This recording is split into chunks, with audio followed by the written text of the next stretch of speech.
ഈ പ്രിന്റർ ശബ്ദങ്ങളാൽ മുഖരിതമായിരുന്നു കഴിഞ്ഞ 5 ആഴ്ചകൾ.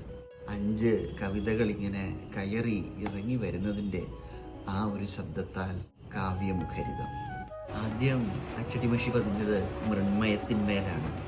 കലാപൂർണ ഓണപ്പതിപ്പിൽ മജ്ജയും മാംസവും ഒന്നിനൊന്ന് മണ്ണിലലിഞ്ഞ് മറഞ്ഞിടുമ്പോൾ, മൃതിതൻ മുലപ്പാൽ നുണഞ്ഞിടുമ്പോൾ, മാലോകമന്ത്രം മൃതിമയം മൃണ്മയം എന്നത് അവസാനിച്ചു.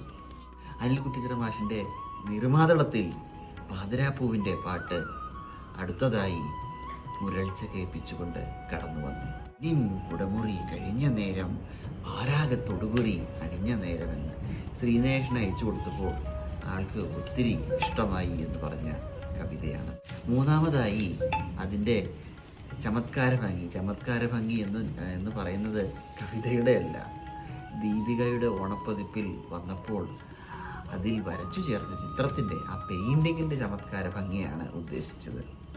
ചുറ്റും വിളക്കുകൾ ശംഖു തീവട്ടികൾ എന്ന് ആരംഭിച്ച ഈ കവിത ഓങ്കാര ഹുങ്കാര ബീജകൾ വൃത്തങ്ങൾ ഓരോ അണുവിലും നൃത്തനൃത്യങ്ങളും എന്ന് അവസാനിച്ചു.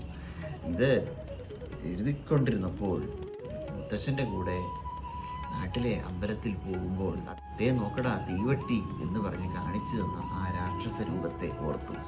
ലേബർ ലൈഫ് മാസികയിലാണ് അടുത്ത കവിത വന്നത്. യുദ്ധം രസകരമാണ് എന്ന യുദ്ധക്കവിത.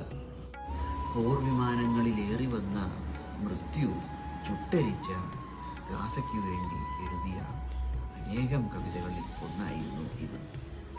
5ാമത്തെ കവിതയാകട്ടെ മംഗളം ഓണപ്പതിപ്പിൽ വന്നതാണ്. രാപ്പാട്ട് എന്നെഴുതിയപ്പോൾ ഒരു പുതുമക്കുറവ് തോന്നി.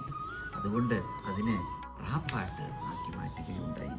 ജ്വലിക്കുന്ന വിളക്കിൻ്റെ വിശപ്പാടും തിരി തൻ്റെ എണ്ണനാവും നീട്ടി നിന്റെ കണ്ണിൻ വെളിച്ചത്തിൽ സിരയാകെ തിരഞ്ഞെൻ്റെ, അങ്ങനെ ഒരു ഉത്സവത്തിൻ്റെ ശ്വാസഗതികളിലൂടെ കടന്നു പോകുന്ന ഒരു കവിതയായിരുന്നു.